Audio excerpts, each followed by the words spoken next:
اے پروردگار، جو کتاب تو نے نازل فرمائی ہے ہم اس پر ایمان لے آئے اور تیرے پیغمبر کے متبع ہو چکے۔ تو ہم کو ماننے والوں میں لکھ رکھ، اور وہ یعنی یہود قتل عیسیٰ کے بارے میں ایک چال چلے، اور اللہ نے بھی عیسیٰ کو بچانے کے لیے تدبیر کی،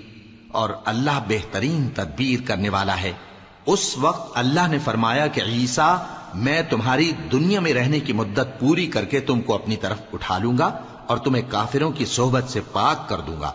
اور جو لوگ تمہاری پیروی کریں گے ان کو کافروں پر قیامت تک فائق و غالب رکھوں گا۔ پھر تم سب میرے پاس لوٹ کر آؤ گے تو جن باتوں میں تم اختلاف کرتے رہے اس دن تم میں ان کا فیصلہ کر دوں گا۔ اب جو کافر ہوئے ان کو دنیا اور آخرت دونوں میں سخت عذاب دوں گا، اور ان کا کوئی مددگار نہ ہوگا۔ اور جو لوگ ایمان لائے اور عمل نیک کرتے رہے ان کو اللہ پورا پورا صلہ دے گا، اور اللہ ظالم